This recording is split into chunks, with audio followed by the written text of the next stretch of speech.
ভয়াবহ শব্দ দূষণে অতিষ্ঠ চট্টগ্রাম নগরীর মানুষ। হাসপাতাল ও শিক্ষা প্রতিষ্ঠানের আশেপাশে দূষণ নির্ধারিত মাত্রার দ্বিগুণ, সাইনবোর্ড লাগিয়ে এই দায় সারছে কর্তৃপক্ষ।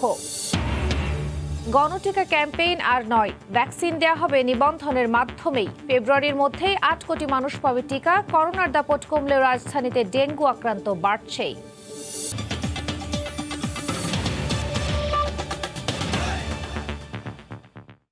ভোরের সময়ে সঙ্গে আছি আমি খান তাজনিন আহসান। ভয়াবহ শব্দ দূষণে অতিষ্ঠ বন্দর নগরী চট্টগ্রামের মানুষ। নীরব এলাকা, হাসপাতাল ও শিক্ষা প্রতিষ্ঠানের আশেপাশে শব্দ দূষণ নির্ধারিত মাত্রার দ্বিগুণ। চিকিৎসকরা বলছেন, নীরব ঘাতক অতিমাত্রায় শব্দ দূষণে নানা মানসিক রোগ সহ বধির হয়ে যেতে পারে মানুষ। তবে শব্দ দূষণ নিয়ন্ত্রণের আইনে শাস্তির বিধান থাকলেও পরিবেশ অধিদপ্তর দায় সারছে নগরীর কয়েকটি স্থানে সাইনবোর্ড লাগিয়েই।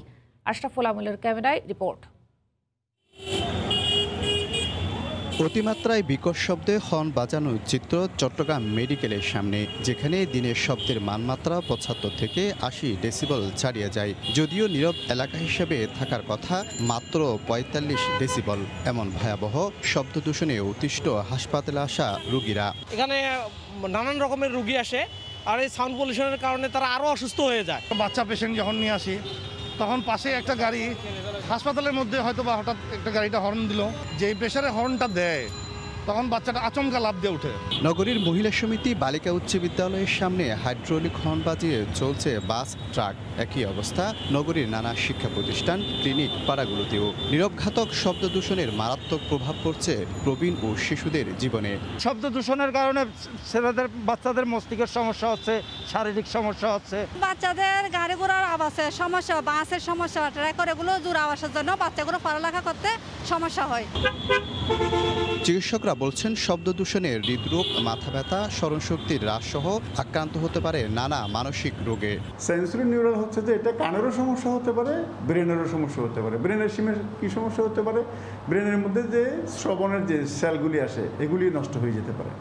ফলে এই সমস্যার চিকিৎসা করা জটিল এবং ব্যয়বহুল। পরিবেশ অধিদপ্তরের ল্যাবে বসে আবার কখনো যন্ত্রের মাধ্যমে ঘটনাস্থলে গিয়ে নির্ধারণ করে শব্দ দূষণের মানমাত্রা। সম্প্রতি নগরীর 15টি স্পটে নো হর্ন জোন ঘোষণা করে 2টিতে সাইনবোর্ড টাঙ্গিয়ে সেরেছে দায়িত্ব। খাস্তগির স্কুলের চারদিকে 100 মিটার এলাকাকে আমরা নীরব এলাকা ঘোষণা করেছি, আর চট্টগ্রাম মেডিকেল কলেজের মেইন গেট থেকে চারদিকে 100 মিটার এলাকাকে আমরা নীরব এলাকা ঘোষণা করেছি। জনসচেতনতা তৈরি করাটাই হচ্ছে আমাদের মূল উদ্দেশ্য, এবং সেই সাথে প্রতিরোধমূলক হিসেবে কিছু মোবাইল কোর্ট পরিচালনা করছি, আমরা সামনে আরও করব। নগরীকে নীরব জোন সহ 5টি জোনে ভাগ করে শব্দ দূষণের মানমাত্রা নির্ধারণ করে থাকে। সম্প্রতি বিশ্ব স্বাস্থ্য সংস্থার এক গবেষণা বলছে, মারাত্মক শব্দ দূষণে দেশে মোট জনসংখ্যার 20% মানুষের শ্রবণ শক্তি লোপ পেয়েছে, যার মধ্যে 26%ই শিশু। নীরব এলাকা হিসেবে এই চট্টগ্রাম মেডিকেল কলেজের সামনে শব্দের মানমাত্রা থাকার কথা 40 থেকে 45 ডেসিবল, কিন্তু এখানে আছে 75 থেকে 80 ডেসিবল। এতে করে ভোগান্তিতে আছেন পথচারীদের পাশাপাশি হাসপাতাল থাকা রোগীরা। শফিকুল আলম, সময় সংবাদ, চট্টগ্রাম। দেশে গণটিকাদান ক্যাম্পেইন আর হচ্ছে না। এখন থেকে নিবন্ধনের মাধ্যমেই দেয়া হবে ভ্যাকসিন। গতকাল দুপুরে মন্ত্রিসভা বৈঠক শেষে সাংবাদিকদের কথা জানান স্বাস্থ্যমন্ত্রী জাহিদ মালিক। ফেব্রুয়ারির মধ্যেই ৮ কোটি মানুষকে টিকার আওতায় আনার লক্ষ্য রয়েছে। এজন্য বিশ্ব স্বাস্থ্য সংস্থার মাধ্যমে 10.5 কোটি নতুন টিকা কেনার সিদ্ধান্ত নেওয়া হয়েছে বলেও জানান মন্ত্রী। টিকা নিতে মানুষের আগ্রহ বহুগুণে বেড়েছে। কেন্দ্রে কেন্দ্রে উপচে পড়া ভিড়, কোথাও কোথাও ভোগান্তিরও সীমা নেই। অনেকে আবার নিবন্ধন করার 1 মাস পরও পাচ্ছেন না কাঙ্ক্ষিত SMS। এ অবস্থায় প্রত্যন্ত অঞ্চলে টিকা পৌঁছে দিতে সরকার চলতি মাসের 2য় সপ্তাহে ওয়ার্ড পর্যায়ে গণটিকা ক্যাম্পেইন পরিচালনা করলেও সেখানে বিশৃঙ্খলা দেখা দেয়। এছাড়া 3.5 কোটি মানুষ নিবন্ধন করলেও টিকা নিশ্চিত হয়েছে 2 কোটির। ভ্যাকসিনের স্বল্পতা বিবেচনায় তাই গণটিকা কার্যক্রম চলবে না বলে জানালেন স্বাস্থ্যমন্ত্রী। আমরা গণ কথাটা হয়তো আগামীতে ব্যবহার আমরা করব না। আমাদের হাতে যখন যতটুকু টিকা আসবে এবং সেই টিকা দিয়ে যতগুলো লোককে দিতে পারবো অতগুলো লোককে আমরা ডাকবো। রেজিস্ট্রেশন ছাড়া তো হবে না। যারা নিবন্ধন করতে পারে না বা আমরা বলেছি যে জাতীয় পরিচয়পত্র নিয়ে আসবে, তারাও কিন্তু রেজিস্ট্রেশন করেই তাদেরকে টিকা দেওয়া হবে। প্রধানমন্ত্রী শেখ হাসিনার সভাপতিত্বে সোমবার অনুষ্ঠিত মন্ত্রিসভার বৈঠকে নির্দেশনা দেওয়া হয় 2 ডোজের মধ্যে সময় কমিয়ে আনার। কারিগরি দিক বিবেচনা করে সেই বিষয়ে সিদ্ধান্ত হবে বলে জানান মন্ত্রিপরিষদ সচিব। 2টা ডোজ দিচ্ছি, সেটাও অনেক দেশে দেখা যাচ্ছে আরো কম সময়ে সেকেন্ড ডোজ দিচ্ছে, সেই বিষয়টাও বিবেচনা করার জন্য HPM বিশেষ ইনস্ট্রাকশন দিয়ে দিচ্ছে। বৈঠক শেষে জানানো হয় বিশ্ব স্বাস্থ্য সংস্থার মাধ্যমে 3 কোটি সিনোফার্ম আর 7.5 কোটি সিনোভ্যাক টিকা কেনার সিদ্ধান্ত নেওয়া হয়েছে। আগামী ফেব্রুয়ারি মাসের মধ্যে দেশের 8 কোটি মানুষকে 2 ডোজ টিকা দেওয়ার ব্যাপারে আশাবাদী সরকার। এহসান জুয়েল, সময় সংবাদ, ঢাকা। এদিকে সারা দেশে করোনায় মৃত্যুর সংখ্যা আরও কমেছে। একদিনে 117 জন মারা গেছেন। শনাক্তের হার 15%। সুস্থতার হার বেশি হওয়ায় কিছুটা স্বস্তি ফিরেছে জনমনে। রিপোর্টার ও জেলা প্রতিনিধিদের পাঠানো তথ্য ছবিতে রিপোর্ট। করোনার ভয়ঙ্কর শাসন থেকে কিছুটা মুক্তি মিলেছে। আহাজারি আর আর্তনাদে ভারী হওয়া হাসপাতালগুলোর পরিবেশ এখন বেশিরভাগ শান্ত। হাসপাতালগুলোর শয্যা ফাঁকা হলেও আইসিইউ নিয়ে সংকট কাটেনি। নতুন করে আক্রান্তদের বেশিরভাগই শ্বাসকষ্টে ভুগছেন। সুস্থ রোগীর সংখ্যা বৃদ্ধি পাচ্ছে, হাসপাতালসমূহে ভর্তি রোগীর সংখ্যা দ্রুত কমে যাচ্ছে। 24 ঘন্টায় সবচেয়ে বেশি মৃত্যু হয়েছে ঢাকা বিভাগে, মারা গেছেন 40 জন। কোভিডের দানবীয়তা অনেকাংশে কমেছে চট্টগ্রামে। অঞ্চলটিতে প্রাণ হারিয়েছেন 29 জন। সিলেটে পরীক্ষার তুলনায় আক্রান্তের সংখ্যা কম হলেও মৃত্যুর তালিকা দীর্ঘ হচ্ছে। একদিনে 13 জন প্রাণ হারিয়েছেন। করোনায় খুলনা জেলায় 24 ঘন্টায় কোনো মৃত্যু হয়নি। অঞ্চলেও মৃত্যুহার নিম্নমুখী। বিভাগটিতে একদিনে 11 জন মারা গেছেন। বিপর্যস্ত রাজশাহী এখন অনেকটাই নিয়ন্ত্রণে। গত 2 মাসের ভয়াবহতার চিত্র এখন আর নেই। একদিনে 10 জনের মৃত্যু হয়েছে। নতুন রোগীর সংখ্যা কমেছে রংপুরেও, তবে মৃত্যুর মিছিল থামছে না। 24 ঘন্টায় প্রাণ হারিয়েছেন 9 জন। পেশেন্টটার খুব খারাপ অবস্থা, আইসিইউতে আছে। বাবা আছে ভিতরে, বাবার অবস্থা অনেকটা ভালো। প্রাণঘাতী ভাইরাসের দাপট কমেছে ময়মনসিংহ, মারা গেছেন 4 জন। করোনা ইউনিটের একটু চাপ কম, আইসিইউতে একটু চাপটা বেশি। অপেক্ষা করতে করতে তো আসলে রোগীর অবস্থা খারাপই হয়ে যাইতেছে। বরিশালে মৃত্যুহার প্রায় শূন্যের কোটায়। 24 ঘন্টায় 1 জনের প্রাণ ঝরেছে। একক জেলা হিসেবে সর্বোচ্চ 9 জনের মৃত্যু হয়েছে কুমিল্লায়, আর কুষ্টিয়ায় মারা গেছেন 8 জন। লাবিব হাসান, সময় সংবাদ। করোনার দাপট কমতে শুরু করলেও রাজধানীতে বেড়েই চলেছে ডেঙ্গুতে আক্রান্তের সংখ্যা। একদিনে 276 জন ডেঙ্গু রোগী হাসপাতালে ভর্তি হয়েছেন। বিশেষজ্ঞরা বলছেন, শিগগিরই হাসপাতালে রোগী কমার কোনো লক্ষণও নেই। যদিও 1 সপ্তাহের মধ্যেই ডেঙ্গুর প্রকোপ নিয়ন্ত্রণে আসবে বলে দাবি করেন ঢাকা উত্তরের মেয়র আতিকুল ইসলাম। জরিপে যেসব এলাকাকে ঝুঁকিপূর্ণ হিসেবে চিহ্নিত করা হয়েছে সেসব এলাকায় আলাদা করে অভিযান চালানো হবে বলেও জানান তিনি। স্বাস্থ্য অধিদপ্তরের সবশেষ জরিপ বলছে ঢাকা উত্তর সিটি কর্পোরেশনের 26টি এলাকা ও দক্ষিণের 30টি ডেঙ্গুতে ঝুঁকিপূর্ণ। আক্রান্তের মধ্যে শিশুর সংখ্যা বেশি। শিশু হাসপাতালের তথ্য মতে গেল 2 মাসে 5 থেকে 18 বছর বয়সী আক্রান্তের হার 65%। 2 মাসেই ভর্তি হয়েছেন 365 জন, মারা গেছে 7 জন। শেষ 24 ঘন্টায় যোগ হয়েছে 11 জন। শুরুতে দক্ষিণ সিটির রোগী বেশি থাকলেও এখন উত্তর সিটি থেকে রোগী ভর্তি হচ্ছে বেশি। এদের অনেকেরই আবার আইসিইউ লাগছে। 10 দিন ছিল আইসিইউ। আইসিইউতে থাকার পরে তো গতকালকের থেকে আপনার ওই একটুখানি ভালো লাগতেছে। এই 11 দিন কোনো কিছু খান নাই। আর আব্বুর হয়েছিল ডেঙ্গু, আর বড় বোনের হয়েছিল ডেঙ্গু। তাই বাসায় চিকিৎসা দিয়ে ভালো হয়ে গেছে, ওর অবস্থা অনেক খারাপ হয়ে গেছে। চিকিৎসকরা বলছেন শুরুতেই না বুঝতে পারায় গুরুতর অবস্থায় হাসপাতালে আসছেন। শিশু হাসপাতালে আর শয্যা খালি নেই। সময়টা তো অক্টোবর পর্যন্ত ইউজুয়ালি এই মৌসুমটা থাকে ডেঙ্গু রোগীদের, ডেঙ্গু মশার। সেই ক্ষেত্রে আশা করা যায় পরবর্তীতে আমরা কন্ট্রোলে আনতে পারবো, কিন্তু এখন বাড়তি। সোমবার সকালে উত্তর সিটির মেয়র জানালেন, ডেঙ্গু নিয়ন্ত্রণে সর্বোচ্চ চেষ্টা করা হচ্ছে। পাশাপাশি নাগরিকদেরও সতর্ক থাকার আহ্বান জানান তিনি। আমরা কম স্প্রে করছি তা কিন্তু না, আমরা চালিয়ে যাচ্ছি এবং আমরা আশা করি এই অগাস্টের ভিতরেই এটা নিয়ন্ত্রণে আসবে। আমরা সেটা আশা করি এবং সেভাবে কিন্তু কাজ করে যাচ্ছে। ডেঙ্গু আক্রান্ত হলে আতঙ্কিত না হয়ে দ্রুত ডাক্তারের কাছে যাওয়ার পরামর্শ দিয়েছেন বিশেষজ্ঞরা। সানবীর রূপল, সময় সংবাদ, ঢাকা। আফগানিস্তানের নাগরিকরা দেশ ছেড়ে বিভিন্ন দেশে শরণার্থী হচ্ছেন। এতে চাপ বেড়েছে যুক্তরাষ্ট্র, কানাডা সহ ইউরোপের দেশগুলোতে। প্রকট হচ্ছে অভিবাসন সংকট। দেখা দিবে অর্থনৈতিক ও কর্মসংস্থান সমস্যা। এই নিয়ে উদ্বিগ্ন ফ্রান্স সহ বিভিন্ন দেশে বসবাসকারী প্রবাসী বাংলাদেশিরা। প্যারিস থেকে সে খবর জানাতে সরাসরি যুক্ত হচ্ছেন সহকর্মী মোহাম্মদ লুৎফুর রহমান বাবু। তাজনীন, দীর্ঘ 2 দশকের পর আফগানিস্তানে ফের তালেবান শাসন ফেরত আসার পর আমরা যেটি দেখেছি যে সেখান থেকে আফগানিস্তানের লোকজন বিভিন্ন দেশে পালানোর চেষ্টা করছেন, ফলে নতুন করে আসলে অভিবাসনের একটি সংকট তৈরি হয়েছে এবং ইউরোপের মানুষজন বা ইউরোপে যারা রয়েছেন তারাও এই এই যে সম্ভাব্য যে অভিবাসনের যে স্রোত সেটি নিয়ে বেশ উদ্বিগ্ন এবং আমরা ইউরোপের পররাষ্ট্রমন্ত্রীদের বৈঠক দেখেছি, সেখানেও তারা তাদের উদ্বিগ্নতার কথা জানিয়েছেন। ফরাসি প্রেসিডেন্ট ইমানুয়েল ম্যাক্রন বলেছেন যে এই অভিবাসনের যে ঢল সেটি একা ইউরোপের পক্ষে আসলে সামাল দেয়া বেশ কঠিন হবে। আমরা এই বিষয়গুলো নিয়ে আজকে কথা বলবো। আমাদের সাথে একজন অতিথি রয়েছেন অল ইউরোপিয়ান বাংলাদেশ অ্যাসোসিয়েশন আইবার মহাসচিব কাজী এনায়েতুল্লাহ, যারা দীর্ঘদিন থেকে ইউরোপে যে অভিবাসী যারা রয়েছেন প্রবাসী বাংলাদেশি তাদের নিয়ে আসলে কাজ করছে। আমরা এখন আপনাকে স্বাগত কাজী এনায়েতুল্লাহ। আপনার কাছে আসলে জানতে চাইবো, এখন নতুন করে এই যে আবার অভিবাসনের যে সংকট তৈরি হচ্ছে, এই সংকটের মধ্য দিয়ে কিন্তু আরো অনেকগুলোই সংকট আমরা পাচ্ছি, কর্মসংস্থানের সংকট, নিরাপত্তার সংকট, অনেকগুলো সংকট আছে। আপনারা দীর্ঘদিন থেকে অভিবাসী নিয়ে কাজ করছেন, তাদের সমস্যা নিয়ে কাজ করছেন, আপনি এই সংকটকে আসলে কিভাবে দেখছেন? অ্যাকচুয়ালি আমরা সংকটের পর সংকটে যাচ্ছি। একদিন ছিল আমাদের মহামারী করোনা, এখন হচ্ছে আরেকটা অভিবাসী সংকট, যেটা আশঙ্কা করা যাচ্ছে যে আফগানিস্তান থেকে যে ধরনের রিফিউজি ইউরোপ বা বিশ্বের বিভিন্ন দেশে যেতে চাচ্ছেন তাদের বিভিন্ন, আজকে আমরা লক্ষ্য করছি সপ্তাহখানেক যাবৎ আফগানিস্তানে তালেবানদের ক্ষমতা আসার পর এখন যেভাবে মানুষ বাইরে যাওয়ার চেষ্টা করছে তার একটা বড় ধরনের ঢেউ এই ইউরোপে এসে পৌঁছবে, যেটার জন্য আগামীকাল এই G7 সামিট হবে, যারা এই বিষয়ে আলোচনা করুন কিভাবে তাদেরকে সঠিকভাবে সঠিক পন্থার মাধ্যমে বিভিন্ন দেশে আশ্রয় দেওয়ার ব্যবস্থা করা যায়। সেই ক্ষেত্রে লক্ষ্য করা যায় তারা এখন ইতিমধ্যে এক এক দেশ ঘোষণা করেছেন, যেমন আমেরিকা 80,000, গ্রেট ব্রিটেন 20,000, জার্মানি 12,000, কিন্তু ফ্রান্সরা এই ধরনের কোনো ঘোষণা এখন দেয়নি।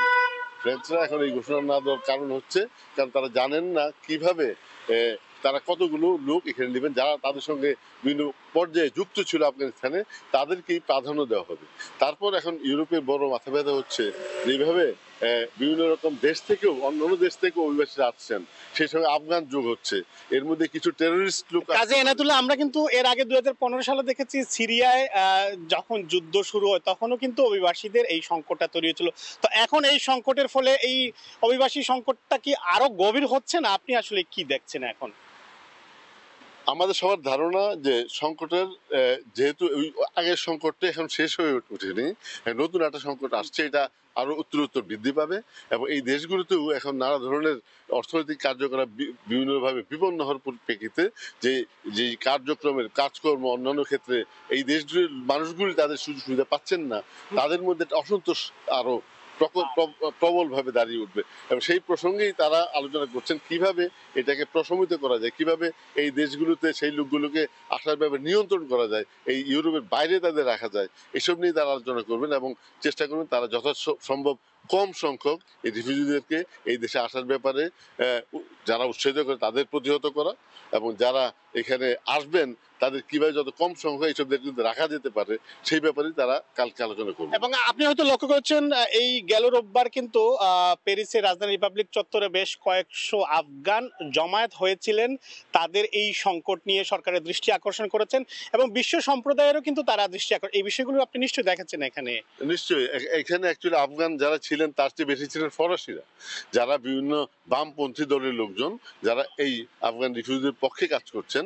এক্ষেত্রে উল্লেখ করা যায় বেশ কিছু মেয়র বা বিভিন্ন পর্যায়ে নির্বাচিত প্রতিনিধি যারা বামপন্থী দলের বিভিন্ন নেতৃত্বে আছেন, তারা কিন্তু এটাকে সাপোর্ট করছেন যে আমাদেরকে এই উদ্বাস্তুদেরকে গ্রহণ করতে হবে, কারণ তারা আজকে তাদের দেশে নিপীড়িত, তারা আমাদের জন্য কাজ করেছেন, গণতন্ত্রের জন্য কাজ করেছেন, মানুষের আধুনিক জীবন তৈরির ব্যাপারে আফগানিস্তানে বিশেষ ভূমিকা রেখেছেন, তাদেরকে আমাদের আশ্রয় দিতে হবে। নিশ্চয়ই সেই জন্য এই দেশের জনগণের মধ্যে যার সিম্প্যাথি আছে আফগানদের প্রতি, এটা আগেও ছিল, এখন সেটা আরো এক পর্যায়ে বৃদ্ধি পাচ্ছে। যদিও সরকারের সংখ্যা রয়েছে, এটা যদি অতিরিক্ত হারে এই দেশে আফগানরা আসেন তো এখানে শান্তি শৃঙ্খলা বা কাজকর্মের ব্যাপারে অনেক ক্ষতিগ্রস্ত হওয়ার সম্ভাবনা আছে। আপনি শান্তি শৃঙ্খলার কথা বলছেন, আপনি প্রবাসী বাংলাদেশিদের নিয়েও কাজ করছেন, আপনি এবং আপনার সংগঠন। এই যে অভিবাসীদের ঢল নামছে, এতে করে বাংলাদেশি অভিবাসী যারা তারা আসলে কি ধরনের সমস্যায় পড়তে পারেন বলে আপনি মনে করছেন? একটু শুধু বাংলাদেশি না, যারা অন্য দেশে তাদেরও একটা সমস্যা আসছে, কারণ এটা অতিরিক্ত একটা চাপ সৃষ্টি হবে, এতে সবারই একটা অসুবিধা আছে। কারণ এই ইউরোপের একটা লিমিট আছে তারা অনুমান করে, কিন্তু আসলে এই দেশে অনেক লোকের প্রয়োজনও আছে। কিন্তু এর মধ্যে সামঞ্জস্য কোন রেটে এরা থাকবে, কোন পর্যায়ে এই আমাদের বাংলাদেশি যারা অভিবাসী বিভিন্ন পর্যায়ে তাদের রেগুলারাইজেশন বা তাদের এই দেশ ডকুমেন্ট প্রাপ্তির ব্যাপারে অপেক্ষা করছেন, তাদের মধ্যে একটা আশঙ্কা নিশ্চয়ই থাকবে। এবং তারপরেও হয়তো বিভিন্ন পর্যায়ে এগুলো বিভিন্নভাবে বিভিন্ন পর্যায়ে অ্যাডমিনিস্ট্রেটিভলি এইগুলো সমস্যার সুরাহা হবে। এবং আশা করি আমরা বাংলাদেশে যারা আছি, আমাদের যারা অভিবাসী এখন তাদের ডকুমেন্ট আসে নাই, হয় নাই বা এই প্রসেসের মধ্যে আছেন, তাদেরও সমস্যার সমাধান ঘটবে।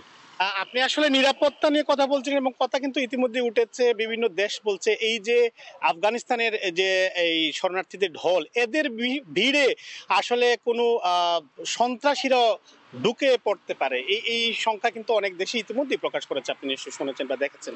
এখানে একটু লক্ষ্য করার ব্যাপার আছে যে গত 30 বছর আগ থেকে যেভাবে রাশিয়ানরা ছিল, আমেরিকানরা ছিল, এখন আফগানরা নিজেদের দেশ শাসন করছে বিভিন্ন দেশের সহায়তার মাধ্যমে বলা যায়, যেটা ইউরোপে আমরা লক্ষ্য করছি। চায়না বা রাশিয়া বা পাকিস্তান তাদের সমর্থন করছে বিভিন্ন কারণে, বিভিন্ন প্রয়োজনে হয়তো তাদের। কিন্তু ইউরোপিয়ানদের যেটা সেটা হচ্ছে মানবতা, এবং এই ক্ষেত্রে যারা কিছু টেরোরিস্ট এর মধ্যে আসতে পারে এইসব আশঙ্কা থাকবেই। এবং এর মধ্যে তারা ফিল্টার করার চেষ্টা করবে যে টেরোরিস্টগুলো আসতে না পারে। এবং টেরোরিস্ট বলতে তালেবানরা তাদের দেশ শাসন করবে। তো সবাই একটা আশা করছেন যে আগের 30 বছর আগের তালেবান আর আজকে তালেবান এক নয়, তারা একটু মডার্ন, তারা সৌদি আরবের মতো একটা দৃষ্টিভঙ্গি নিয়ে এই দেশে তাদের দেশ চালাবেন। এবং সেই ক্ষেত্রে মার্কিন যুক্তরাষ্ট্রে নিশ্চয়ই বা অন্যান্য পাশ্চাত্য দেশগুলো নিশ্চয়ই তাদের একটা ভূমিকা থাকবে, এবং সেটা তারা হয়তো নজরও রাখবেন এবং সেই ব্যাপারে হয়তো তারা পদক্ষেপও নেবেন। অর্থাৎ সেই তালেবান আর এই তালেবান হয়তো এক নাও হতে পারে। এই হচ্ছে আজকে আশার ব্যাপার এই নিরাশার মধ্যে। আপনি এখানে একটা জিনিস নিশ্চয়ই লক্ষ্য করবেন, ইউরোপের মধ্যে কিন্তু ফ্রান্সের ভয়টা বেশি। আমরা গেল কয়েক বছর যদি ফ্রান্সের দিকে তাকে, বেশ কয়েকটি সন্ত্রাসী হামলা কিন্তু এখানে ঘটেছে। তো এখন আফগানিস্তান থেকে যদি কোনো ধরনের সন্ত্রাসী এমন কেউ এই দেশগুলোতে প্রবেশ করে, সে কারণে কি আসলে ভয়টা একটু বেশি কাজ করছে কিনা এখানে? আমরা অতীতে দেখেছি বিভিন্ন রকম আততায়ী হামলা, যেটা আপনারা জানেন যে ফ্রান্সের বিভিন্ন পর্যায়ে বেশ কতগুলো মারাত্মক ধরনের আততায়ী হামলা ঘটেছে। সেটা বিভিন্ন পর্যায়ে, সেটা শুধু আফগানিস্তান পর্যায়ে না, আর মিডল ইস্টার্ন বড় ক্রাইসিসের পর্যায়েও অনেক দেশ থেকে এখানে যারা এসছেন তাদের এই সংখ্যাটা আছে যে যেইভাবে এই দেশগুলো, ইউরোপ স্পেশালি ফ্রান্স ভিকটিম, তাদের বিভিন্ন পর্যায়ে তারা ভিকটিম আজকে এই সন্ত্রাসী হামলা, সেটা নিশ্চয়ই এই আশঙ্কা এদেরও আছে। এবং সেইটা মোকাবেলা করার জন্য সরকার চিন্তা করছেন যে কিভাবে সেটাকে আমরা আগের মতো মোকাবেলা। যাই হোক, আপনাকে ধন্যবাদ। আফগানিস্তানে ফের তালেবান আবার ক্ষমতায় আসার পর সেখান থেকে যে শরণার্থীদের সম্ভাব্য ঢল, তা নিয়ে ইউরোপে যে উদ্বিগ্নতা তৈরি হয়েছে, এবং এখানে অভিবাসন সংকটের পাশাপাশি অন্যান্য যে নানা সংকট রয়েছে সেই বিষয়গুলো নিয়ে এই ছিল এখন পর্যন্ত আমার কাছে সর্বশেষ। আফগানিস্তান ইস্যুতে সৃষ্ট অভিবাসন সংকট নিয়ে বিস্তারিত জানাতে ফ্রান্সের প্যারিস থেকে আমাদের সঙ্গে যুক্ত হয়েছিলেন সহকর্মী মোহাম্মদ লুৎফর রহমান বাবু। স্বপ্ন পূরণের আরও কাছে পদ্মা সেতু, সব প্রতিকূলতা ছাপিয়ে বসে গেল শেষ রোড স্ল্যাব। রেলের পর এবার মাওয়া থেকে জাজিরা প্রান্ত সরাসরি যুক্ত হলো সড়ক পথে। যান চলাচলে এখন বাকি শুধু পিচ ঢালাই। মোট স্ল্যাব বসল 2917টি। 2019 সালের 19 মার্চ শুরু হয় এই কর্মযজ্ঞ। আবু সাইদের ক্যামেরায় নাসিরউদ্দিন উজ্জ্বলের রিপোর্ট।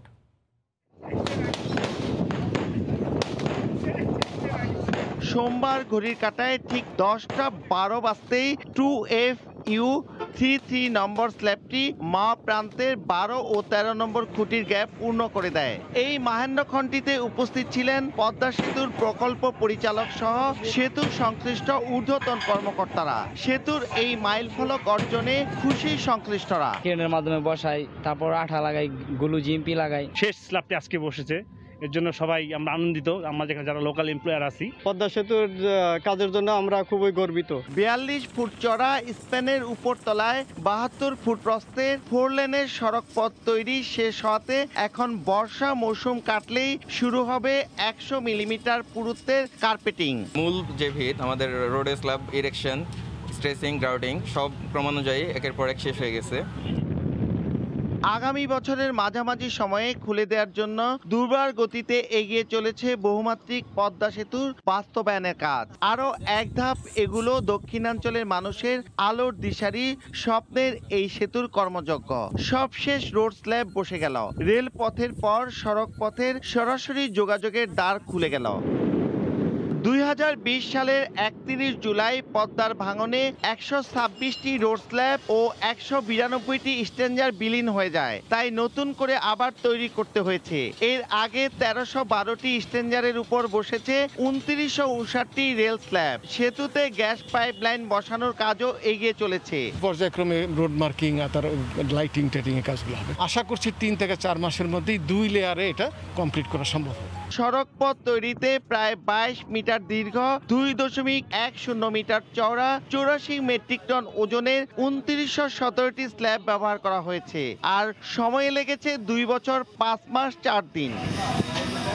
রোড স্ল্যাব বসে যাওয়ার পর মাওয়া থেকে এখন গাড়িতে চড়েই পদ্মা পাড়ি দিয়ে জাজিরায় যাওয়া যাচ্ছে। মুন্সিগঞ্জের মাওয়া থেকে নাসির উদ্দিন উজ্জ্বল, সময় সংবাদ।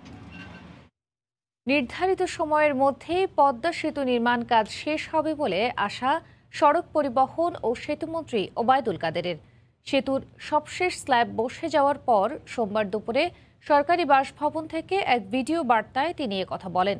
এ সময় সেতুমন্ত্রী আরও জানান, অক্টোবরে পিচ ঢালাইয়ের কাজ শুরু হবে। আগামী অক্টোবরের শেষের দিকে পিচ ঢালাইয়ের কাজ শুরু হবে, কারণ এখন বর্ষার জন্য পিচ ঢালাইয়ের কাজ হতে পারছে না। টার্গেটের মধ্যেই পদ্মা সেতু নির্মাণের কাজ শেষ করব। বঙ্গবন্ধু কন্যা শেখ হাসিনার সাহসের সোনালী ফসল পদ্মা সেতুর শুভ উদ্বোধন আগামী জুন মাসের মধ্যেই আমরা করব ইনশাল্লাহ। জলবায়ু পরিবর্তনের কারণে দেশের 1,20,00,000-এর বেশি শিশুর জীবন ঝুঁকিতে রয়েছে।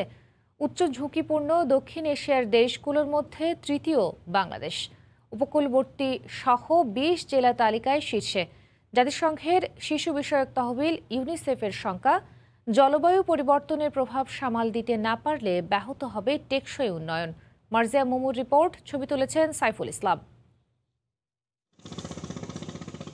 বন্যা, জলোচ্ছ্বাস, নদী ভাঙন কিংবা খরা, পরিবারগুলো প্রাকৃতিক দুর্যোগের কবলে পড়লে সবচেয়ে অরক্ষিত হয়ে পড়ে শিশুরা। জাতিসংঘের শিশু বিষয়ক সংস্থা ইউনিসেফ বলছে, জলবায়ু পরিবর্তনের প্রভাবের শিকার হওয়ার উচ্চ ঝুঁকিতে 20 জেলার 1,20,00,000 শিশু। আমাদের আশেপাশের বাড়িগুলো সব ভেঙে যাচ্ছে, আমাদের বাড়ির কাছাকাছি এসে পড়েছে। এক রাতে 3 কানি জমি না, একাত্তর ঘর দুয়ার সহ নিচে গেছে গা। ঘর নাই, বাড়ি নাই, যাবো কই, পরের বাড়িতে গিয়ে উঠছি। প্রতিবেদনে বলা হয়েছে, সাইক্লোনের ঝুঁকিতে উপকূলের বাসিন্দা 45 লাখ শিশু। খরায় দুর্ভোগে পড়া শিশুর সংখ্যা 30 লাখের মতো।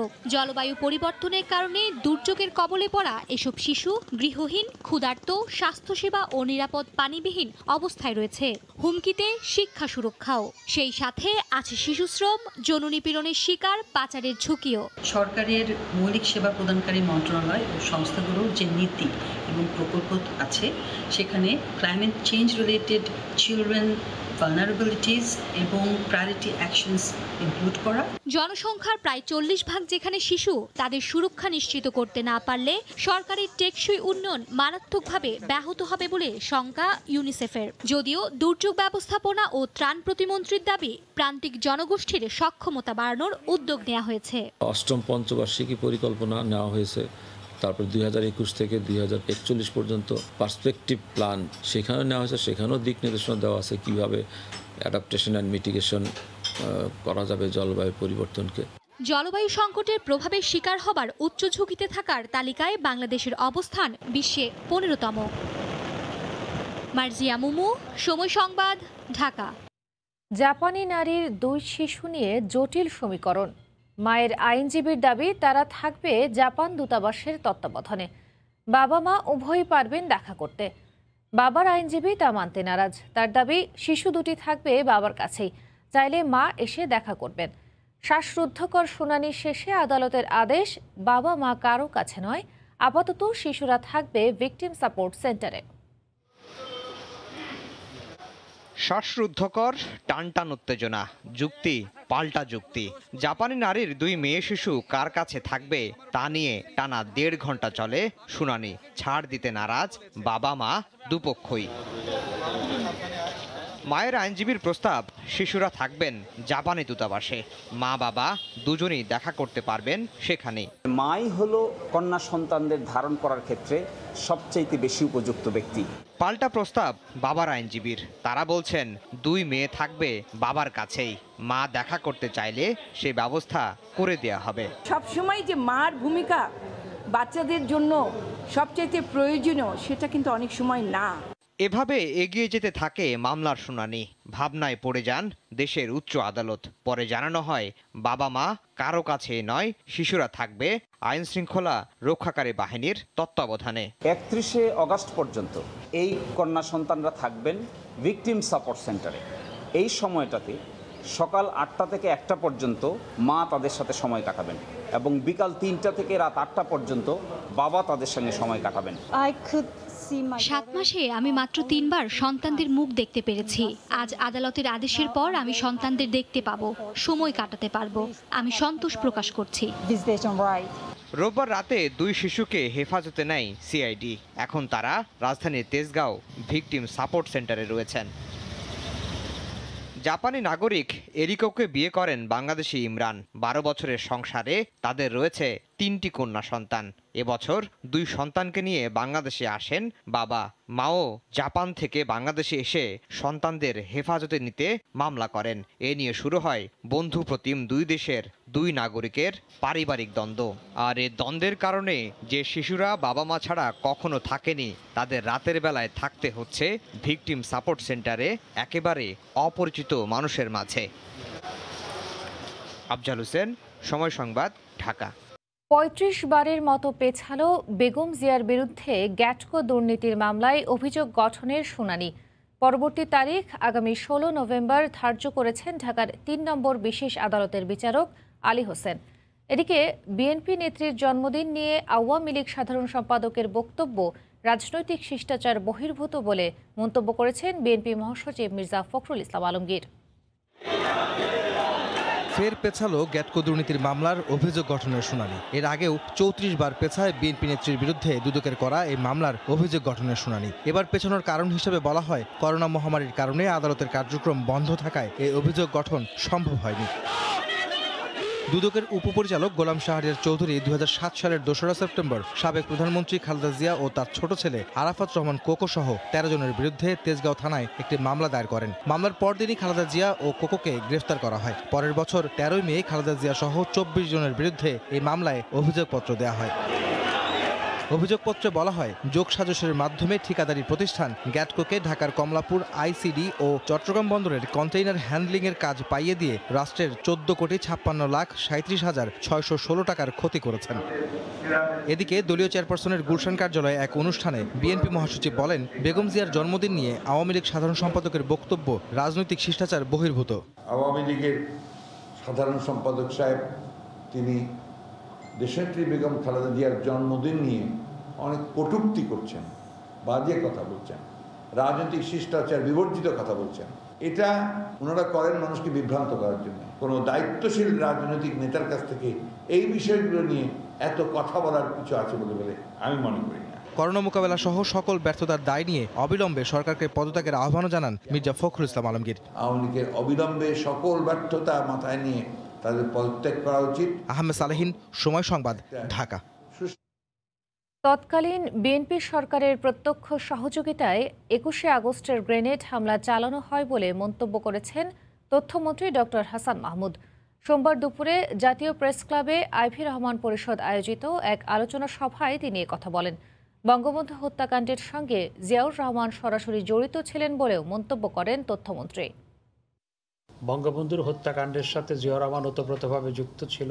আসামিরা যে স্বীকারোক্তিমূলক জবানবন্দি দিয়েছে, আমরা দেখতে পাবো কখন, কোথায়, কিভাবে জিয়াউর রহমানের সাথে খুনিদের বৈঠক হয়েছে। 71-এ পরাজয়ের প্রতিশোধ নেওয়ার অংশ হিসাবে বঙ্গবন্ধুর হত্যাকাণ্ডের পরিকল্পনা হয় এবং সেই পরিকল্পনায় পাকিস্তানের বিশ্বস্ত জিয়াউর রহমানকে তারা পিক করেছিল। যেই সমস্ত জঙ্গি গোষ্ঠী আফগানিস্তানে তালেবানদের সাথে যুক্ত ছিল 21শে আগস্টের গ্র্যান্ড হামলা পরিচালনা করার জন্য তাদেরকে কাজে লাগিয়েছিল তৎকালীন খালেদা জিয়ার সরকার এবং তারেক রহমান। সিলেট ৩ আসনের উপনির্বাচনের ভোট গ্রহণ আগামী ৪ সেপ্টেম্বর। গতকাল দুপুরে ইসি সচিবালয়ে কমিশন সভা শেষে একথা জানান নির্বাচন কমিশন সচিব হুমায়ুন কবির খন্দকার। তিনি জানান, নির্বাচনের আগে ১ সেপ্টেম্বর সকাল ৮টা থেকে মাত্র ২৪ ঘণ্টা প্রচারণার সুযোগ পাবেন প্রার্থীরা। সিলেট ৩-০ আসনের যে স্থগিত নির্বাচনটি আগামী ৪/৯/২০২১ তারিখে নির্বাচনটি অনুষ্ঠিত হবে। কমিশনার বৃন্দ একটা সিদ্ধান্ত নিয়েছেন এইভাবে যে এই ডিসেম্বরের মধ্যে আমাদের যে ইউনিয়ন পরিষদ, তারপরে জেলা পরিষদ এবং নারায়ণগঞ্জের সিটি কর্পোরেশন সহ অন্যান্য যদি উপজেলা পরিষদের কোনো উপনির্বাচন থেকে থাকে যারা মারা গেছেন, এগুলো ডিসেম্বরের মধ্যে করে ফেলবেন। অবৈধ গ্যাস সংযোগ কেটে দিয়ে মামলা করলেও নারায়ণগঞ্জে বন্ধ হচ্ছে না তিতাসের গ্যাস চুরি। কেবল একটি কারখানায় মাসে ১০ লাখ টাকা করে ৫ বছরে ৬ কোটি টাকার গ্যাস ব্যবহার করেছে বলে দাবি কর্তৃপক্ষের। স্থানীয়দের অভিযোগ, অবৈধ সংযোগ দিতে তিতাসের কিছু অসাধু কর্মকর্তা কর্মচারী জড়িত। সোমবার ২৫০০-২০০টিরও বেশি অবৈধ সংযোগ বিচ্ছিন্ন করে তিতাস। শওকত আলী সৈকতের তথ্য ও ছবি নিয়ে রিপোর্ট। অবৈধ সংযোগ বিচ্ছিন্ন করার অভিযান শুরু হয় ২৫০০-এর কালীবাড়ি বাজার এলাকার ভুইয়া প্রিন্টিং নামের একটি ডাইং কারখানা থেকে। তিতাসের কর্মকর্তাদের দাবি, রাজনৈতিক প্রভাব খাটিয়ে মালিকপক্ষ গ্যাস সংযোগ অবৈধভাবে নিয়ে গত ৫-৬ বছর ধরে প্রতিষ্ঠানটি পরিচালনা করে আসছে। এটা অবৈধভাবে এখান থেকে সে গ্যাস ব্যবহার করতেছে। কেন্দ্রীয় ভিজিলেন্স, আমাদের লোকাল অফিস এবং আমরা সবাই এখানে অভিযান পরিচালনা করে ঘটনার সত্যতা পাই এবং তার সংযোগটা আমি বিচ্ছিন্ন করি। একই এলাকায় সাইনবোর্ডবিহীন একটি গার্মেন্টস কারখানায় অভিযানের আগেই মালিক কর্মচারীরা পালিয়ে যায়। এখানেও পাওয়া যায় গ্যাসের অবৈধ লাইন। স্থানীয়দের অভিযোগ, তিতাসের কর্মকর্তা কর্মচারীরাই এতে জড়িত।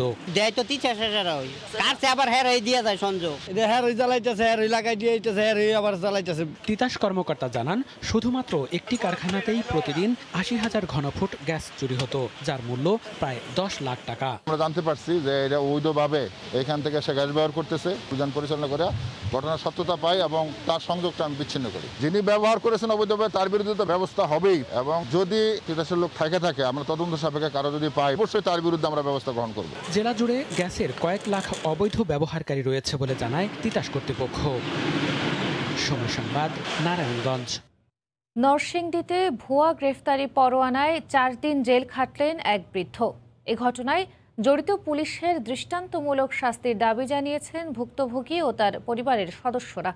আইনজীবীরা বলছেন, আসামি গ্রেফতারের আগে ভালো করে যাচাই বাছাই করা হলে এমন অনাকাঙ্ক্ষিত ঘটনা ঘটত না। শফিক মিয়ার তোলা ছবি ও আশিকুর রহমান পিয়ালের পাঠানো তথ্য নিয়ে রিপোর্ট। গত বৃহস্পতিবার দুপুরে নরসিংদীর তারাকান্দি গ্রামের ৬৫ বছরের বৃদ্ধ কৃষক আব্দুর রশিদের বাড়িতে হাজির হন মনোহরদী থানার এসআই ওমর ফারুক। ঢাকার সিএমএম আদালতে একটি মামলায় পরোয়ানা রয়েছে বলে তাকে জানায় পুলিশ। কৃষক আব্দুর রশিদ কোনোদিন ঢাকা যাননি এবং তার বিরুদ্ধে কোনো মামলা নেই জানিয়ে আকুতি করলেও কোনো যাচাই বাছাই ছাড়াই তাকে গ্রেপ্তার করে কারাগারে পাঠায় পুলিশ। পরিবারের পক্ষ থেকে ঢাকার সিএমএম আদালতে খোঁজ নিয়ে জানা যায়, গ্রেপ্তারি পরোয়ানাটি ভুয়া, হদিস মেলেনি মামলারও। বিষয়টি আইনজীবীর মাধ্যমে আদালতে জানালে বৃদ্ধকে মুক্তির আদেশ দেন বিচারক। বিনা অপরাধে 4 দিন পর মুক্তি পান আব্দুর রশিদ। কেন মিথ্যা অভিযোগ দিয়া আমাকে হেয়ারানি ফেরাসানি করলো? সরকারের কাছে আগে সঠিক বিচার চাই। জমি সংক্রান্ত বিরোধের জেরে প্রতিপক্ষের লোকজন পরিকল্পিতভাবে এই ঘটনা ঘটিয়েছে বলে ধারণা পরিবারের। জড়িতদের দৃষ্টান্তমূলক শাস্তি চান তারা। কোনো যাচাই বাছাই না করে সম্পূর্ণ ভুয়া একটি গ্রেফতারি পরোয়ানা দিয়ে একজন নিরীহ মানুষকে 4 দিন যাবৎ জেল হাজতে আটকে রেখেছে। কিভাবে হলো এটা উদ্ঘাটন করার জন্য আর এটা দৃষ্টান্তমূলক শাস্তি দেওয়ার জন্য। আইনজীবীরা বলছেন, ভুয়া পরোয়ানা রোধে 2020 সালে 7টি নির্দেশনা দেন উচ্চ আদালত। রেগুলার যে প্রক্রিয়া, এই প্রক্রিয়াটাকে বাইপাস করে কোথাও থেকে সিল, স্বাক্ষর, গ্রেপ্তারি পরোয়ানার যে কাগজ, সেগুলোকে কোথাও থেকে সামহাউকে কালেক্ট করেছে। যেভাবে জালিয়াতি হচ্ছে সেটাকে রোধ করার জন্য নতুন আরো চিন্তা ভাবনা, গবেষণা করা থাকা উচিত। তবে পুলিশ বলছে গ্রেপ্তারি পরোয়ানা তামিল করাই তাদের কাজ। ওয়ারেন্ট ইস্যুর একটা নির্দিষ্ট প্রক্রিয়া রয়েছে, সেই প্রক্রিয়ার মাধ্যমে হয়ে থাকে। কোনো আপডেট থাকলে অবশ্যই আপনাদেরকে আমরা জানাবো। ঘটনা তদন্তে ঢাকা সিএমএম আদালতের জড়িত অসাধু আইনজীবী ও কর্মচারীদের বিরুদ্ধে ব্যবস্থা নেওয়ার দাবি ভুক্তভোগী পরিবারের। সময় সংবাদ, নরসিংদী। নরসিংদীতে 4টি মোটরসাইকেল সহ চোর চক্রের 5 সদস্যকে গ্রেফতার করেছে জেলা গোয়েন্দা পুলিশ। গতকাল বিকেলে এক সংবাদ সম্মেলনে এই তথ্য জানান অতিরিক্ত পুলিশ সুপার ইনামুল হক সাগর। এর আগে রোববার সন্ধ্যায় নরসিংদী পৌর এলাকার শালিরধাস্ত নতুন বাস স্ট্যান্ড এলাকা থেকে তাদের গ্রেপ্তার করা হয়। তাদের দেয়া তথ্য অনুযায়ী বিভিন্ন জায়গা থেকে চুরি হওয়া মোটরসাইকেল জব্দ করা হয়। পুলিশ জানায়, নরসিংদী জেলার বিভিন্ন এলাকা থেকে তারা মোটরসাইকেল চুরি করে কুমিল্লা, কিশোরগঞ্জ ও ব্রাহ্মণবাড়িয়া সহ বিভিন্ন জেলায় বিক্রি করে। এই চক্রের অন্য সদস্যদের গ্রেফতারের চেষ্টা অব্যাহত রয়েছে বলে জানায় পুলিশ। নওগাঁয় শুরু হয়েছে রোপা আমন ধান কাটা মাড়াই। এবার মৌসুমের শুরুতে ধানের দাম বেশি পাওয়ায় রেকর্ড পরিমাণ জমিতে চাষ করা হয় রোপা আমন। ধান কাটা উৎসবের খবর জানাতে জেলার মহাদেবপুর মাঠে আছেন সহকর্মী এমআর রকি। সরাসরি চলে যাচ্ছি তার কাছে। রকি,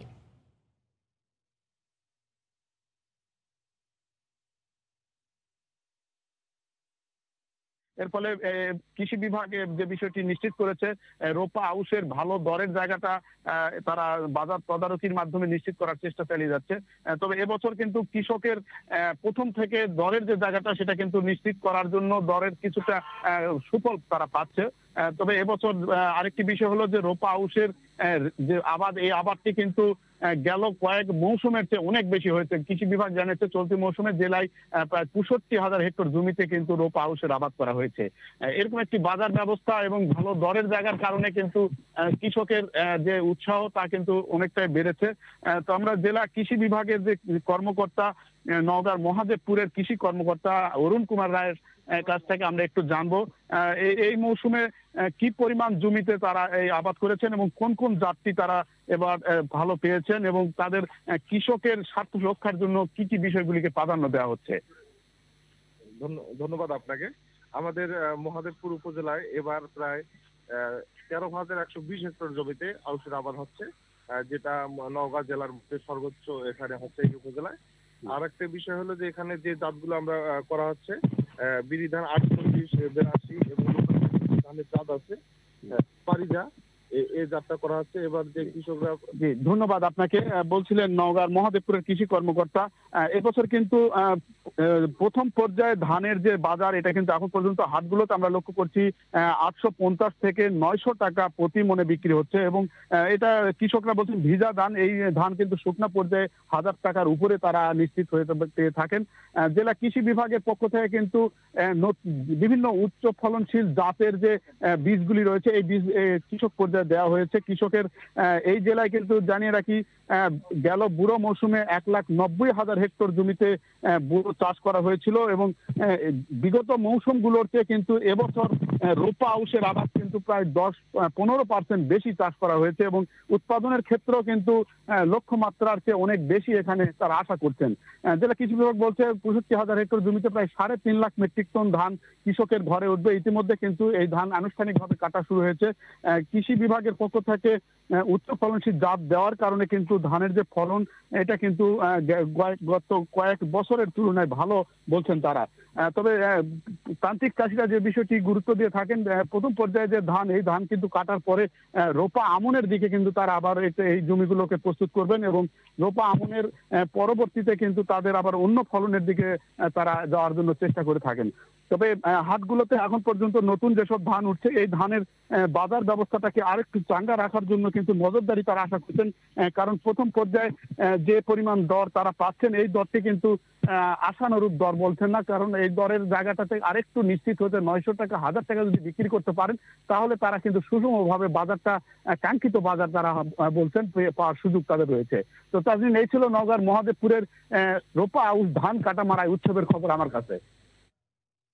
নওগাঁর ধান কাটা উৎসবের খবর জানাতে জেলার মহাদেবপুর মাঠের থেকে আমাদের সঙ্গে যুক্ত হয়েছিলেন সহকর্মী এমআর রকি। খাগড়াছড়িতে মাছ চাষের সম্ভাবনার দুয়ার খুলছে। ব্যক্তি উদ্যোগেও মাছ চাষ করে লাভবান হচ্ছেন অনেকেই। বিভিন্ন উপজেলায় কৃষি জমি, বাঁধ ও ক্রিক তৈরি করে হচ্ছে মাছের খামার। প্রশিক্ষণ নিয়ে ভালো পোনা সংগ্রহ এবং কারিগরি জ্ঞানে আরও দক্ষ হয়ে উঠতে পারলে চাষিরা বেশি লাভবান হবেন। সহযোগিতার আশ্বাস দিয়েছে কৃষি বিভাগ। খাগড়াছড়ি প্রতিনিধি জিতেন বড়ুয়ার তথ্য ছবিতে প্রতিবেদন। পাহাড়ি জনপদে মাছের খামার কয়েক বছর আগেও যা অসম্ভব বলে মনে হতো অনেকের কাছে, কিন্তু বর্তমানে জেলা সদর মাটিরাঙ্গা, পানছড়ি, দীঘিনালা ও রামগড় এবং মহালছড়িতে শত শত একর জমিতে ব্যক্তি উদ্যোগে মাছ চাষ করছেন অনেকেই। চাষিরা জানান, কিছু সমস্যা কাটিয়ে উঠতে পারলে আরও সম্ভাবনাময় হতে পারে খাতটি। গুণগত মানসম্পন্ন পোনার অভাব, মৎস্য বিপণনের ক্ষেত্রে যোগাযোগের রাস্তাটা একটু সমস্যা। সরকারি পৃষ্ঠপোষকতায় যদি মৎস্য চাষীদের প্রতি দৃষ্টি না দেয়, আমরা এখান থেকে ধীরে ধীরে সরে যেতে বাধ্য হব। পৃষ্ঠপোষকতা যদি পাই তাহলে আরো বড়সরে আমরা এই মৎস্য চাষের জন্য অবদান রাখতে পারবো। মৎস্য বিভাগের দাবি, স্থানীয় হ্যাচারিতে মানসম্পন্ন রেণু ও পোনা উৎপাদন সহ মাছ চাষ সম্প্রসারণে আগ্রহীদের প্রশিক্ষণ সহ প্রয়োজনীয় সহযোগিতা দেওয়া হচ্ছে। পরামর্শ দিয়ে থাকি, যেটা টেকনিক্যাল সাপোর্ট দিয়ে থাকি। এখানে কি ছাড়তে পারবে, কিভাবে ছাড়তে পারবে, কখন কি করতে হবে, আমরা সেই ব্যাপারে নিয়মিত তদারকি করব। আশা করতেছি অতি দ্রুত আমরা খাগড়াছড়ি জেলার যত পোনার চাহিদা আছে আমাদের এই হ্যাচারির মাধ্যমে আমরা পূরণ করতে পারবো। খাগড়াছড়িতে মাছের বার্ষিক চাহিদা 13,576 মেট্রিক টন হলেও স্থানীয়ভাবে উৎপাদন হচ্ছে মাত্র 5,907 মেট্রিক টন, যা মোট চাহিদার চেয়ে অর্ধেকেরও কম। সময় সংবাদ, খাগড়াছড়ি। পদ্মার পানি বাড়তে থাকায় বিপর্যস্ত নদী তীরবর্তী মানুষের জীবন। ফরিদপুরের সদরপুর ও চরভদ্রাসনের নিচু এলাকা তলিয়ে গেছে। দুর্ভোগে পড়েছেন পানিবন্দী হাজার হাজার মানুষ। রাজবাড়িতে নষ্ট হচ্ছে ফসলি জমি। এদিকে কুষ্টিয়ায় শেখ রাসেল শহর রক্ষা বাঁধের 7টি পয়েন্টে ভাঙন দেখা দেয়ায় আতঙ্কে আছেন এলাকাবাসী। জেলা প্রতিনিধিদের পাঠানো তথ্য ছবি নিয়ে রিপোর্ট। পদ্মা ও গড়াই নদীর অব্যাহত ভাঙন পৌঁছেছে তার প্রান্তে, তাই বাধ্য হয়ে ঘরবাড়ি সরিয়ে নিচ্ছেন কুষ্টিয়ার মিরপুর সদর, কুমারখালী ও খোকসা উপজেলার নদী তীরের মানুষেরা। এছাড়া ভাঙনের ঝুঁকিতে আছে শেখ রাসেল শহররক্ষা বাঁধের আরও 19টি পয়েন্ট। তাই জিও ব্যাগ ফেলে ঠেকানোর চেষ্টা পানি উন্নয়ন বোর্ডের। যেখানে ভাঙন দেখা দিচ্ছে সেখানে আমরা জিও ব্যাগ দিয়ে ভাঙন ঠেকানোর ব্যবস্থা করছি। নদী ভাঙন প্রতিরোধে আমরা 24 ঘন্টা কাজ করে যাচ্ছি। ফরিদপুরে ভোগান্তির শেষ নেই বানভাসীদের। জলমগ্ন সড়কে কচুরিপানা ডিঙ্গিয়ে চলছে যানবাহন। পানিবন্দী জেলার সদরপুর ও চরভদ্রাসনের 15,000 মানুষ। তলিয়েছে শত শত হেক্টর ফসলি জমি। বন্যার কারণে গতবারও ক্ষতি হয়েছে, আবার এই তারিখেও হঠাৎ করে পানি আসার কারণে বেশি ক্ষতি হয়ে গেছে। এখন আমাদের রাস্তাঘাট যাই চলে বের রাস্তাঘাট ডুবে গেল ভাই। পানি উঠছে আজকে 4 দিন ধরে, কেউ তো খোঁজ খবর নিল না আমাগো। এদিকে রাজবাড়ির 4টি ইউনিয়নের বিভিন্ন এলাকা প্লাবিত হয়েছে। ঘরের ওপর মাচা করে গরু বাছুর নিয়ে কোনো রকমে দিন কাটছে বানভাসীদের। দেখা দিয়েছে বিশুদ্ধ পানি ও খাবার সংকট। নষ্ট হয়ে গেছে হেক্টর হেক্টর জমির ফসল। ফাহরিয়া ফারজানা, সময় সংবাদ। কুষ্টিয়ার গড়াই পয়েন্টে নদীর পানি বৃদ্ধি পেয়েছে। এতে কুমারখালী এবং খোকসা উপজেলার 4টি পয়েন্টে ভাঙন দেখা দিয়েছে। এই মুহূর্তে আমাদের সঙ্গে বিষয়ে বিস্তারিত জানাতে যুক্ত হচ্ছেন রিপোর্টার এস.এম. রাশেদ। সরাসরি যাচ্ছি তার কাছে। রাশেদ, কুষ্টিয়ায় বিশেষ করে হার্ডিংস ব্রিজ এবং গড়াইয়ের যে পয়েন্টে পানি মাপা হয় সেখানে কিন্তু সামান্য পরিমাণে পানি কমছে। পদ্মা এবং গড়াইয়ের পানি কমলেও কিন্তু ভাঙনের তীব্রতা কমেনি। আবার প্রতিদিনই নতুন নতুন কোন স্থানে ভাঙন দেখা দিয়েছে। যেমন গতকাল কিন্তু গড়াই নদীর পয়েন্টে কুমারখালী উপজেলার ভারোলা গ্রামে নতুন করে ভাঙন দেখা দিয়েছে। এবং সেই সাথে কুষ্টিয়ায় যে জাতীয় মহাসড়ক রয়েছে, যেটি মূলত উত্তর অঞ্চল এবং দক্ষিণ অঞ্চলের একমাত্র যোগাযোগ পথ N713 যে জাতীয় মহাসড়কটি রয়েছে তার থেকে পদ্মা মাত্র রয়েছে 120 মিটার দূরে। এবং এই 120 মিটার যদি কোনোভাবে ভেঙে যায় তাহলে আসলে উত্তর অঞ্চল এবং দক্ষিণ অঞ্চলের যোগাযোগ কিন্তু বন্ধ হয়ে যাবে, যার একটি প্রভাব কিন্তু অর্থনীতি এবং সামাজিকভাবে পড়বে বলে আমাদেরকে জানিয়েছেন স্থানীয় বাসিন্দারা। তো এই বিষয়ে মূলত কুষ্টিয়া পানি উন্নয়ন বোর্ড আমাদেরকে জানিয়েছেন যে আগামী কয়েকদিনের ভিতরে কিন্তু পানি আবার নতুন করে বাড়বে বলে একটি পূর্বাভাস তাদের কাছে আছে এবং আগামী 4-5 দিনের ভিতরে পানি কিন্তু আবার নতুন করে বৃদ্ধি বৃদ্ধি পাবে। এই পানি নতুন করে বৃদ্ধি পায় যদি পায় তার কারণে কিন্তু আসলে ভাঙনের মুখে পড়বে কুষ্টিয়া গড়াই অববাহিকায় 10টি পয়েন্টে এবং পদ্মার অববাহিকায় 9টি পয়েন্টে। মোট কুষ্টিয়া অঞ্চলে কিন্তু 19টি পয়েন্টে ভাঙনের সম্ভাবনা রয়েছে বলে আমাদেরকে জানিয়েছেন পানি উন্নয়ন বোর্ড। ইতিমধ্যেই কিন্তু গড়াই অববাহিকায় 5টি পয়েন্টে এবং পদ্মা অববাহিকায় কিন্তু 3টি পয়েন্টে তীব্র ভাঙন দেখা দিয়েছে বলে আমরা জানতে পেরেছি এবং এছাড়া পানি উন্নয়ন বোর্ড যে এই স্থানগুলো ভাঙন দেখা দিয়েছে সেখানে কিন্তু দ্রুততার সাথে জিও ব্যাগ ফেলে ভাঙন নিয়ন্ত্রণের চেষ্টা করছে বলে আমাদেরকে জানিয়েছেন পানি উন্নয়ন বোর্ডের কর্মকর্তা। তবে বিশেষ করে পদ্মার তীর এবং গড়াই তীরের যে বাসিন্দা যারা আছেন তারা আসলে আতঙ্কে দিন কাটাচ্ছে, কারণ যে কোনো সময় যে কোনো স্থানে ভাঙন দেখা দিতে পারে। কারণ পানি এবার যে তীব্রতা, এই তীব্রতা কিন্তু আসলে গত কয়েক বছর আগে কিন্তু এত তীব্রতা হয়নি এবং যার কারণে আসলে আতঙ্কে দিন কাটাচ্ছে পদ্মা এবং গড়াই পাড়ের সাধারণ বাসিন্দারা। যেহেতু ইতিমধ্যে গড়াই অববাহিকায় প্রায় 5টি পয়েন্টে ভাঙন দেখা দিয়েছে এবং আরো 5টি পয়েন্ট কিন্তু ঝুঁকির মুখে রয়েছে। এছাড়া গড়াই পয়েন্টে কিন্তু ইতিমধ্যে 4টি পয়েন্টে ভাঙন দেখা দিয়েছে এবং আরো 5টি পয়েন্টে কিন্তু এখনো ঝুঁকির মুখে রয়েছে। তো আজ পদ্মার যে হার্ডিঞ্জ ব্রিজ রয়েছে সেই হার্ডিঞ্জ ব্রিজে কিন্তু 14.13 সেন্টিমিটার পানি প্রবাহিত হচ্ছে এবং গড়াই পয়েন্টে 12.34 মিটার পানি প্রবাহিত হচ্ছে। মূলত হার্ডিঞ্জ ব্রিজ পয়েন্টে মাত্র 9 সেন্টিমিটারের বিপদসীমার নিচ দিয়ে পানি প্রবাহিত হচ্ছে এবং কয়েকদিনের ভিতরে আরো পানি বৃদ্ধি পাবে বলে আমাদেরকে পানি উন্নয়ন বোর্ডে জানিয়েছেন। তো নাজনীন, কুষ্টিয়ার গড়াই পয়েন্ট থেকে পদ্মা এবং গড়াই ভাঙন নিয়ে এই ছিল আমার কাছে সর্বশেষ। কুষ্টিয়ার গড়াই পয়েন্ট থেকে আমাদের সঙ্গে যুক্ত হয়েছিলেন রিপোর্টার SM রাশেদ। এবছর পাটের ভালো ফলন হলেও ন্যায্য দাম পাওয়া নিয়ে শঙ্কায় চাষিরা। তাদের দাবি, আগাম মূল্য নির্ধারণ করা না হলে মধ্যস্বত্বভোগীদের দখলে চলে যাবে বাজার। পাট চাষে আগ্রহ ধরে রাখতে কার্যকর পদক্ষেপ নেওয়ার দাবি তাদের। এ অবস্থায় কৃষি বিভাগ ও প্রশাসনের আশ্বাস, বৈজ্ঞানিক উপায়ে পাট পচন সহ পাটের আগাম বাজার মূল্য নির্ধারণে কাজ করছে সরকার। জুয়েলুর রহমানের ক্যামেরায় ব্রাহ্মণবাড়িয়া থেকে উজ্জ্বল চক্রবর্তীর রিপোর্ট।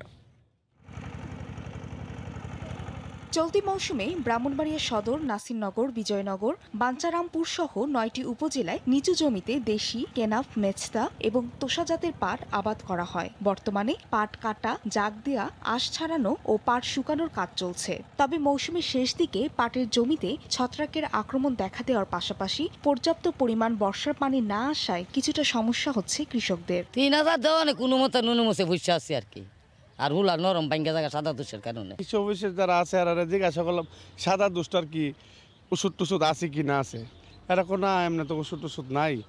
ওষুধ মষুধ রীতিমতো নিয়ম মতো সরকার এ করতো দিত, ওইসব একটু সাট মাঠ পাওয়া গেল আর কি। কাটিয়া সেরা অনুযায়ী এটা ভিজাবো, ভিজানোর লাগে প্রায় 1 কিলোমিটার পর্যন্ত দৌড়ে নিয়ে যাওয়া লাগে, কারণ পানি সংকট, পানি নাই। জেলা প্রশাসন ও কৃষি সম্প্রসারণ অধিদপ্তর জানায়, বেশি ফলন নিশ্চিত, পাটের আঁশ সংগ্রহ, প্রক্রিয়াজাত ও দাম নির্ধারণে সমন্বিতভাবে কাজ চলছে। এবারে যেহেতু পানির সমস্যার জন্য পাট পচাতে সমস্যা হচ্ছে, আমাদের হাতে সেই প্রযুক্তি আছে, কৃষক তা গ্রহণ করবে। এবছর যাতে ন্যায্য মূল্য পায় কৃষকরা, ব্রাহ্মণবাড়িয়া জেলার পাট চাষি যারা আছেন, এই বিষয়টা আমরা নিশ্চিত করব। কৃষি বিভাগের তথ্য অনুযায়ী ব্রাহ্মণবাড়িয়া অঞ্চলে চলতি মৌসুমে 3855 হেক্টর জমিতে পাট চাষ করা হয়েছে, যা থেকে 61,000 বেল পাট উৎপাদন করা সম্ভব হবে।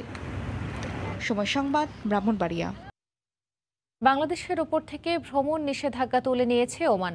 আগামী 1 সেপ্টেম্বর দুপুর থেকে কার্যকর হচ্ছে এই নিয়ম। 2 ডোজ টিকা গ্রহণকারী বাংলাদেশিরা যেতে পারবেন দেশটিতে। এতে করে ওমানে কর্মরত বাংলাদেশি যারা দেশে আটকে পড়েছেন তাদের জন্য কাজে ফেরার সুযোগ সৃষ্টি হলো। বাংলাদেশ সহ 18টি দেশের যাত্রীদের ওপর থেকে ভ্রমণ নিষেধাজ্ঞা তুলে নিয়েছে ওমান। এই সিদ্ধান্ত আগামী 1 সেপ্টেম্বর দুপুর 12টা থেকে কার্যকর হবে বলে জানিয়েছে ওমানের বেসামরিক বিমান চলাচল কর্তৃপক্ষ। 1 সেপ্টেম্বর থেকে 18টি দেশের যাত্রীরা করোনার আগে যেভাবে ভ্রমণ করতেন ঠিক সেভাবেই ভ্রমণ করতে পারবেন। এতে দেশে আটকা পড়া শ্রমিকদের যাত্রা সুগম হলো বলে জানান সংশ্লিষ্টরা। তবে ভ্রমণের আগে বাধ্যতামূলক থাকতে হবে 2 ডোজ টিকা গ্রহণের সনদ, আর দ্বিতীয় ডোজটি হতে হবে ভ্রমণের 14 দিন আগে নেয়া। এছাড়া যে যাত্রীরা করোনার নেগেটিভ সনদ নিয়ে যাবেন তাদের কোয়ারেন্টাইনে থাকতে হবে না। যদি কোনো যাত্রী করোনার নেগেটিভ সনদ ছাড়াই যান, সেক্ষেত্রে সেখানে গিয়ে করোনা পরীক্ষা করাতে হবে এবং নেগেটিভ ফলাফল না আসা পর্যন্ত বাধ্যতামূলক কোয়ারেন্টাইনে থাকতে হবে। এর আগে গেল 24শে এপ্রিল সন্ধ্যা 6টার পর থেকে পরবর্তী ঘোষণা না দেয়া পর্যন্ত ওমানে বাংলাদেশি, ভারতীয় ও পাকিস্তানি নাগরিকদের প্রবেশ সম্পূর্ণরূপে নিষিদ্ধ করা হয়। সৈয়দ ইফতেখার, সময় সংবাদ। স্বাধীনতার 50 বছরে অর্থনৈতিকভাবে দেশকে উন্নয়নের শিখরে নিয়ে যাওয়ার পেছনে গুরুত্বপূর্ণ ভূমিকা রেখেছেন প্রবাসী বাংলাদেশিরা। দেশে যোগাযোগ ব্যবস্থার অভাবনীয় উন্নয়নের ফলে গ্রাম ও শহরের ব্যবধানও এখন ঘুচে গেছে। যুক্তরাষ্ট্রের নিউ ইয়র্কে US Bangladesh chamber of commerce and industry আয়োজিত সেমিনারে এমন মন্তব্য করেন প্রধানমন্ত্রীর অর্থনীতি বিষয়ক উপদেষ্টা ডক্টর মশিউর রহমান। বিস্তারিত হাসানুজ্জামান সাকি রিপোর্টে। স্বাধীনতার 50 বছর প্রবাসীদের অবদান শীর্ষক সেমিনারে দেশ ও প্রবাসের মিলন মেলা। নিউ ইয়র্কের এই অনুষ্ঠানে উপস্থিত ছিলেন প্রধানমন্ত্রী শেখ হাসিনার অর্থনীতি বিষয়ক উপদেষ্টা ডক্টর মশিউর রহমান। জানালেন, গত 3 দশকে প্রবাসীরা রেমিটেন্স হিসেবে বাংলাদেশে পাঠিয়েছেন 36,000 কোটি ডলার। গত বছর রেমিটেন্সের উপর 2% প্রণোদনা দেয়া হয়েছে। এই প্রণোদনা আরও বাড়ালে এবং দক্ষিণ আফ্রিকার দেশগুলোকে বৈধ রেমিটেন্সের আওতায় আনা সম্ভব হলে এর পরিমাণ অকল্পনীয় হারে বাড়বে। যে টাকা দেশে পাঠান সেই টাকাটা তাদের পরিবারের ভরণ পোষণ করার জন্য ব্যয় হয়, তার ফলে কনসামশনটা স্ট্রেংথেন হয়। আর একটি হলো যে এর একটি অংশ বিনিয়োগ হয়, সেই বিনিয়োগও দেশের উন্নয়নে ভূমিকা রাখছে। অনুষ্ঠানে প্রবাসী বাংলাদেশিরা দেশের উন্নয়নে আরো নিবিড়ভাবে কাজ করে যাওয়ার প্রত্যয় ব্যক্ত করেন। তারা বলেন, বিদেশে থাকলেও সব ক্ষেত্রে তাদের মন পড়ে থাকে বাংলাদেশে। প্রবাসে থেকে আমাদের নিজের মাতৃভূমির প্রতি আমাদের কি দায়িত্ব আছে এবং আমরা রেমিটেন্স পাঠাই বাংলাদেশের প্রতি যে আমরা দায়িত্ব পালনের জন্য চেষ্টা করি। খুব ভালো লেগেছে এখানে এসে। বাংলাদেশ থেকে বিভিন্ন গুণী ব্যক্তিত্ব বর্গের সঙ্গে দেখা হলো, তাদের কথা শুনলাম। US Bangladesh chamber of commerce and industry আয়োজিত এই সেমিনারের সহযোগী ছিল ঢাকার সেন্টার ফর এনআরবি। অনুষ্ঠানে ডক্টর মশিউর রহমান বলেন, সরকারের উন্নয়ন কর্মকাণ্ড এবং প্রবাসীদের প্রচেষ্টা সব মিলিয়ে বাংলাদেশে এখন গ্রাম এবং শহরের ব্যবধান ঘুচে গেছে। তিনি দেশের উন্নয়নে প্রবাসীদের আরও বেশি করে বিনিয়োগের আহ্বান জানান। হাসানুজ্জামান সাকি, সময় সংবাদ, নিউ ইয়র্ক। বিশ্বের দ্বিতীয় বৃহত্তম প্রাকৃতিক বন্দর আয়ারল্যান্ডের কর্ক বন্দর, যেটি লি নদীর মোহনায় অবস্থিত। ব্রিটিশ শাসন থেকে এখন পর্যন্ত বন্দরটি নানা গুরুত্বপূর্ণ ভূমিকা পালন করে আসছে। আয়ারল্যান্ড থেকে সেই কর্ক হারবারের আদ্যপান্ত জানাচ্ছেন সৈয়দ জুয়েল। কর্ক হারবার, আইরিশরা বলেন কুয়েন কর্কি, বিশ্বের দ্বিতীয় বৃহত্তম ও পরিচ্ছন্ন প্রাকৃতিক বন্দর এটি। বিশ্বের প্রাচীনতম বন্দর হিসেবেও এর পরিচিতি রয়েছে। বিদ্যুৎ উৎপাদন, পরিশোধন, শিপিং বাণিজ্য, ফার্মাসিউটিক্যালস উন্নয়নে এখন এটি গুরুত্বপূর্ণ ভূমিকা পালন করে চলছে। 1938 সালে ব্রিটিশরা আইরিশদের কাছে বন্দরটি হস্তান্তরের আগ পর্যন্ত ব্রিটিশ রাজকীয় নৌবাহিনীর গুরুত্বপূর্ণ একটি ঘাঁটিও ছিল এটি। নেপোলীয় যুদ্ধের সময় সামরিক গুরুত্ব বহন করে এ বন্দর। Pfizer, Glaxo, Johnson and Johnson, Novartis ছাড়াও 100টিরও বেশি ফার্মাসিউটিক্যালসের ফার্ম রয়েছে এখানে। বিখ্যাত এই জায়গাটিতে বাংলাদেশিরাও আসেন বন্দরটির প্রাকৃতিক সৌন্দর্য উপভোগে। কর্ক হারবার বিশ্বের দ্বিতীয় ন্যাচারাল হারবার, আর এখানে দেশ বিদেশের প্রচুর পর্যটক প্রতি বছরই ঘুরতে আসেন এখানে।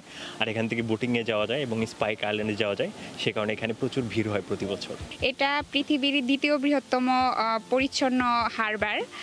তো আমাদের বাসার খুব কাছেই এই জায়গাটি। আমরা পরিবারের সবাইকে নিয়ে ছুটি পেলেই দেখা যায় যে চলে আসি এখানে উইকেন্ডেতে। খুবই সুন্দর একটি জায়গা।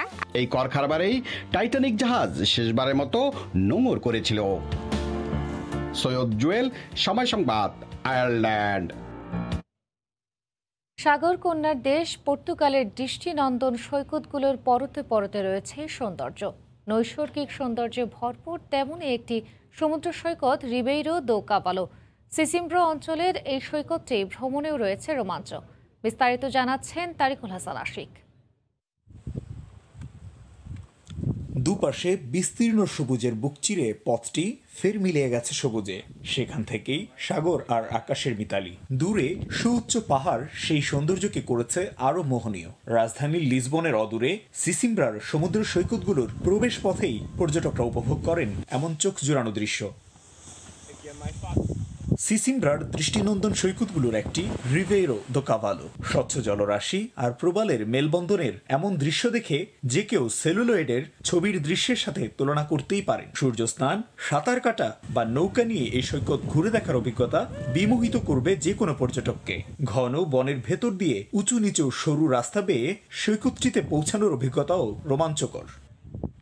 লিসবনের কাছাকাছি এত সুন্দর বিচ আমার মনে হয় না আর নাই। লকডাউনের কারণে আমরা ঘরবন্দি থাকার পরে অনেক দিন পর আমরা লিসবনের পাশে সিসিমব্রা বিচ এবং পাহাড় দুইটার সৌন্দর্য একসাথে উপভোগ করতে পেরে অনেক আনন্দিত। পাহাড় আর সাগরের সুন্দর দৃশ্য সিসিমব্রাতে আমরা এই প্রথম এসে দেখলাম। সিসিমব্রা সমুদ্র সৈকতে ভ্রমণে এসেছি, আমাদের এত ভালো লেগেছে যে আসলে যা ভাষায় প্রকাশ করা সম্ভব না। বিধিনিষেধ উঠে যাওয়ায় স্বাভাবিক জীবনে ফেরায় প্রাণ ফিরেছে সিসিমব্রায়ও। গ্রীষ্মের ছুটি কাটাতে পর্যটক সমাগম বেড়েছে অঞ্চলটিতে।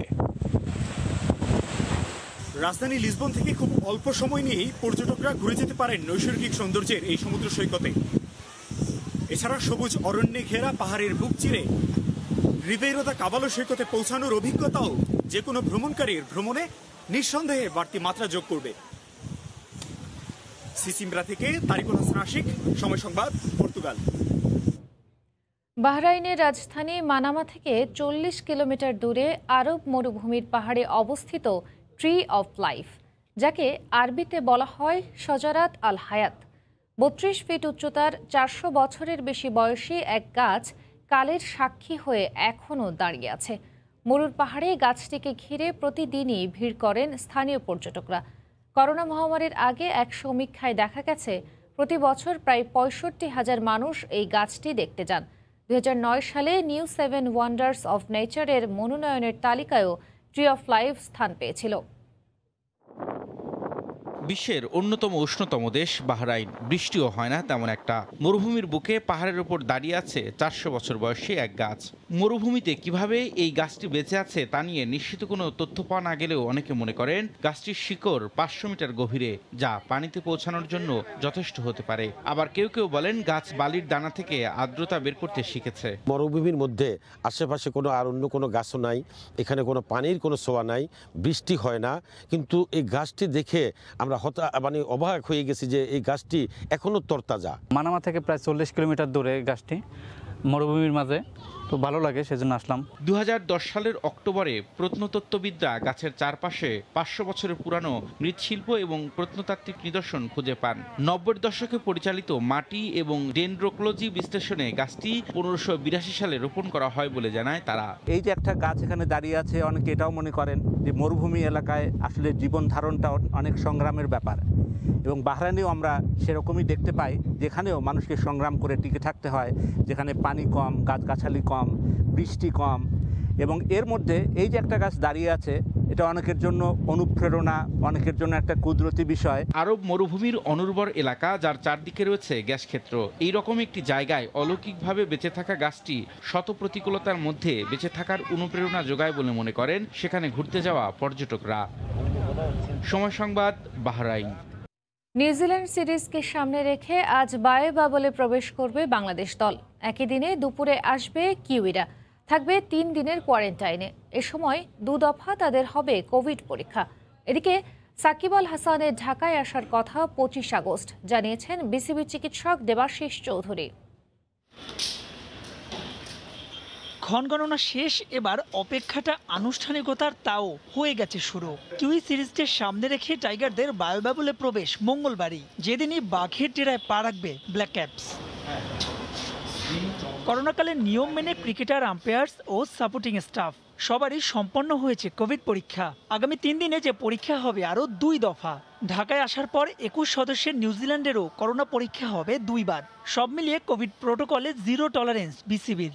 নিউজিল্যান্ড টিম, বাংলাদেশ টিম এবং অন্যান্য যারা খেলা পরিচালনাকারীর সদস্য আছেন সবাই 24, 25 এবং 26 3 দিনের রুম কোয়ারেন্টাইন করবেন হোটেলে, এবং এই 3 দিনে 2 দফায় টেস্ট হবে, এবং টেস্ট রিপোর্টের ভিত্তিতে সবাই 27 তারিখ থেকে বায়োবাবলের বাইরে আসতে পারবেন এবং তাদের প্র্যাকটিস এবং অন্যান্য কার্যক্রম শুরু করতে পারবেন। দুই ক্রিকেটার ছাড়াও সিরিজকে সামনে রেখে ইতোমধ্যে বাংলাদেশে অবস্থান করছেন ব্ল্যাক ক্যাপদের 3 সদস্যের নিরাপত্তা প্রতিনিধি দল। সোমবার থেকে আনুষ্ঠানিকভাবে কাজও শুরু করে দিয়েছেন তারা। পর্যবেক্ষণ করেছেন গোটা টিম হোটেল। নিউজিল্যান্ড থেকে পর্যবেক্ষক দলের 2 জন সদস্য 17 তারিখ এবং 1 জন সদস্য 20 তারিখ বাংলাদেশে এসেছেন। হোটেল কর্তৃপক্ষ বিসিবি এবং নিউজিল্যান্ডকে হোটেলের ব্যবস্থাপনা বুঝিয়ে দেবেন। পর্যবেক্ষক দলের সদস্যরা রুমের বাইরে আসবেন এবং হোটেল পর্যবেক্ষণে অংশগ্রহণ করবেন। এতদিন পর্যন্ত ভার্চুয়াল মিটিংয়ের মাধ্যমেই পর্যবেক্ষক দলের সদস্যরা হোটেল কর্তৃপক্ষ এবং বিসিবির সঙ্গে যোগাযোগ রেখেছেন। এদিকে মার্কিন মুলুক থেকে টাইগার অলরাউন্ডার সাকিবের দেশে আসার কথা বুধবার। তাকেও থাকতে হবে 3 দিনের রুম কোয়ারেন্টাইনে। সেক্ষেত্রে বাংলাদেশ দলের সঙ্গে প্রথম দিনের অনুশীলনে যোগ দিতে পারবেন না সুপার সাকিব। মাহবুব রিমন, সময় সংবাদ, ঢাকা। ক্লাবে গিয়ে ফুটবলাররা ফিটনেস হারালেও গেল 1 মাসের কঠোর পরিশ্রমে তারা আবারও ফিট হয়ে উঠেছে, যার ইতিবাচক প্রভাব আসন্ন এশিয়া কাপ বাছাইয়ে পড়বে বলে আশা প্রকাশ করছেন নারী কমিটির চেয়ারম্যান মাহফুজা আক্তার কিরণ। প্রতিপক্ষরা শক্তিশালী হলেও বাংলাদেশও সেখানে চমক দেখাবে বলে মনে করেন তিনি। এই সফরে বাংলাদেশ জাতীয় নারী দলের ম্যানেজারের দায়িত্বে থাকবেন আমিরুল ইসলাম বাবু। বাংলাদেশ ফুটবল ফেডারেশনের ক্যাম্পে নারী দলের কঠোর অনুশীলন নিত্যদিনের। সকালের জিম সেশন থেকে শুরু করে মাঝে মধ্যেই 4 বেলা করেও ঘাম ঝরাতে হয় ওদের। তারপরও সম্প্রতি মেয়েদের ফিটনেস নিয়ে উঠেছিল প্রশ্ন।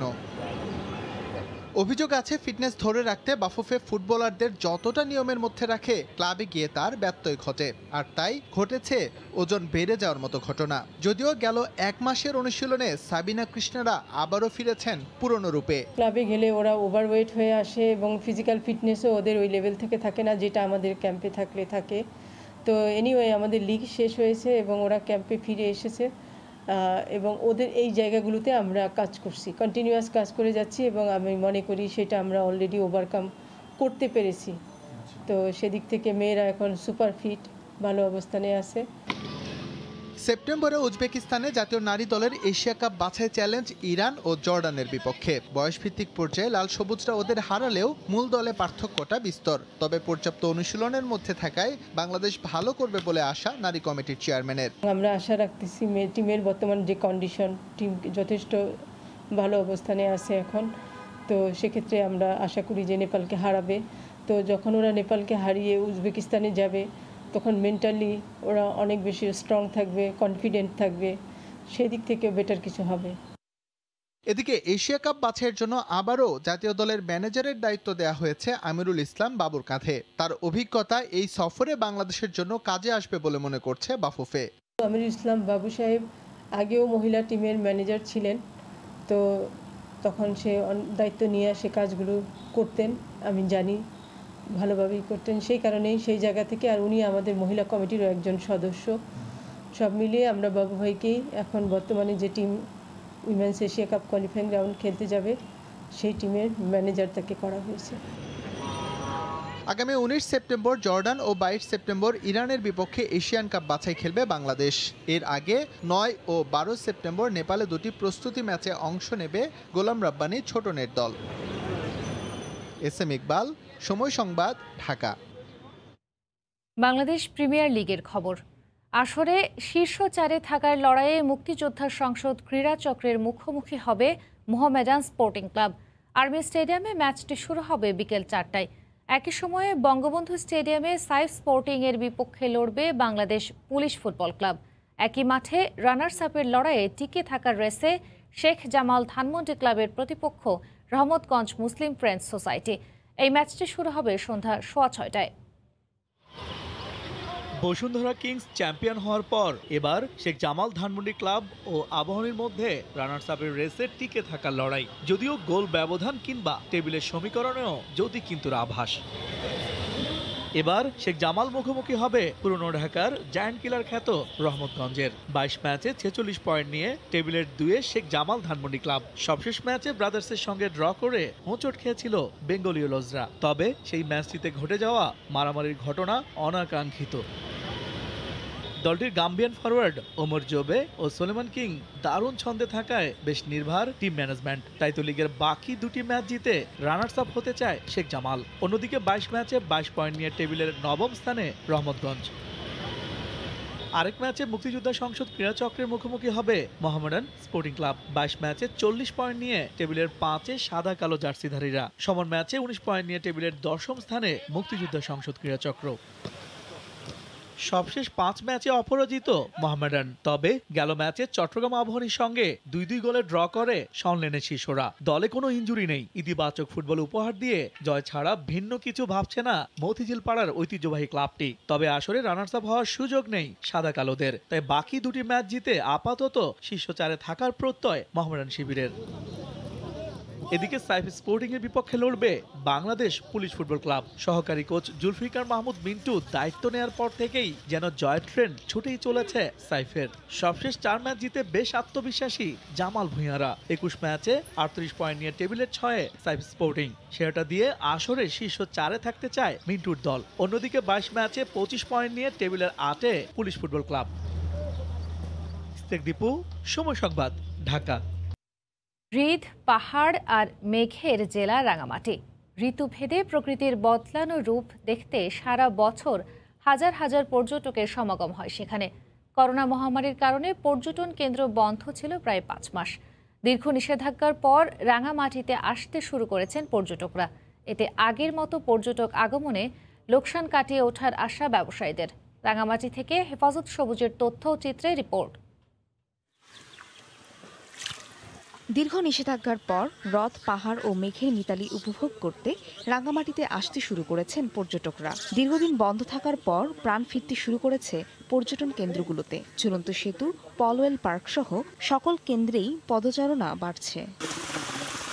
তবে ঘুরতে আসা পর্যটকদের কিছুটা বিপাকে ফেলেছে বৃষ্টি। তারপরও কেউ কেউ প্রিয়জনকে নিয়ে ছাতার নিচে উপভোগ করছেন বৃষ্টির রিমঝিম শব্দ। কেউ বা দেখছেন হ্রদের নীল জল। সচল হয়ে উঠছে যন্ত্রচালিত নৌকাগুলো। বৃষ্টি উপেক্ষা করে হ্রদের জলে ঘুরে বেড়ান পর্যটকরা। কেউ একা, কেউ বা বন্ধুদের সাথে বা প্রিয়জনকে নিয়ে হ্রদের জলে করছেন কায়াকিং। একঘেয়েমি জীবন কাটিয়ে উঠে এখন একটু স্বাভাবিক হওয়ার জন্য আসছিলাম। খুব ভালো লাগতেছে। পাহাড়ি সমারোহ, দুই পাশটা অসাধারণ লাগছে। সবুজের ভিতরে ঝুলন্ত ব্রিজ দেখছি, তারপরে বোটে চড়ছি, অনেক সুন্দর লাগছে। খুব ভালো লাগলো। ফ্যামিলি নিয়ে সবাই নিয়ে ঘুরতে আসছি। তবে খোলার শুরুতেই আশানুরূপ পর্যটক না আসায় কিছুটা হতাশ টেক্সটাইল ব্যবসায়ীরা। প্রত্যাশা অনুযায়ী এখন একটু কম আশা করতেছে, আগামীতে আরো আসবে টুরিস্ট আসবে, আমরাও বেচা কিনা করবো। অতীতে যেগুলো ক্ষতি হয়েছে ওই ক্ষতিগুলো আমরা পোষায় নিব। তবে আশায় বুক বাঁধছেন বোট ও হোটেল মালিক সমিতির নেতারা। 8-10টা বোট ছাড়িয়ে গেছে আমাদের, তবে সামনের দিনে আশা করি আরো ভালো হবে। এবারে প্রচুর পর্যটক আসবে রাঙামাটি। আমরা আশা করি আমাদের ক্ষতি যেটা হয়েছে এটা পোষায় নেওয়ার কিছুটা হলে পোষায় নেবে। এটা করোনাকালীন প্রায় 5 মাস বন্ধের সময় 30 কোটি টাকা ক্ষতি হয়েছে বলে দাবি রাঙ্গামাটির ব্যবসায়ীদের। সময় সংবাদ, রাঙ্গামাটি। উত্তরের সবচেয়ে বড় বিনোদন ও পিকনিক স্পট দিনাজপুরের স্বপ্নপুরীতে দর্শনার্থীরা আসতে শুরু করেছেন। করোনায় বন্ধ থাকায় অর্থনৈতিক সংকট কাটিয়ে ওঠার আশা করছেন ক্ষতিগ্রস্ত দোকান মালিকরা। গোলাম নবী দুলালের পাঠানো তথ্য ও মনজিদ আলম শিমুলের তোলা ছবি নিয়ে রিপোর্ট।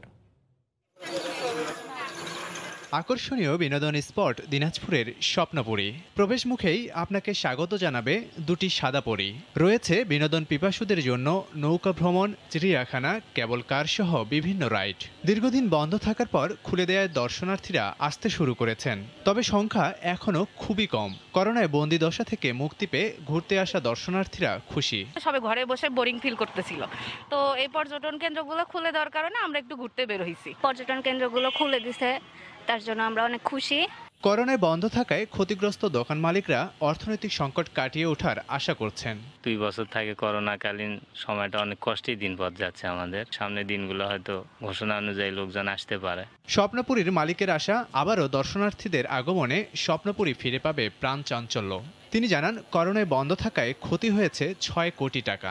বিনোদন কেন্দ্রগুলো মারাত্মকভাবে ক্ষতিগ্রস্ত এই কারণে যে আমাদের ব্যবসাটা একবার একটা দিন চলে গেলে সেই দিনের কাবে আর জীবনে কখনো আর ঘুরে আসবে না।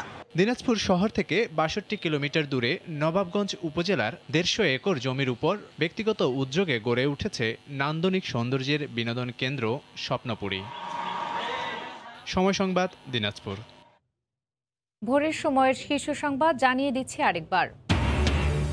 ভয়াবহ শব্দ দূষণে অতিষ্ঠ চট্টগ্রাম নগরীর মানুষ। হাসপাতাল ও শিক্ষা প্রতিষ্ঠানের আশেপাশে দূষণ নির্ধারিত মাত্রার দ্বিগুণ, সাইনবোর্ড লাগিয়ে দায় সারছে কর্তৃপক্ষ। গণটিকা ক্যাম্পেইন আর নয়, ভ্যাকসিন দেওয়া হবে নিবন্ধনের মাধ্যমেই। ফেব্রুয়ারির মধ্যে 8 কোটি মানুষ পাবে টিকা। করোনার দাপট কমলেও রাজধানীতে ডেঙ্গু আক্রান্ত বাড়ছেই। এই ছিল ভোরের সময়ের সঙ্গে থাকুন সময়ের।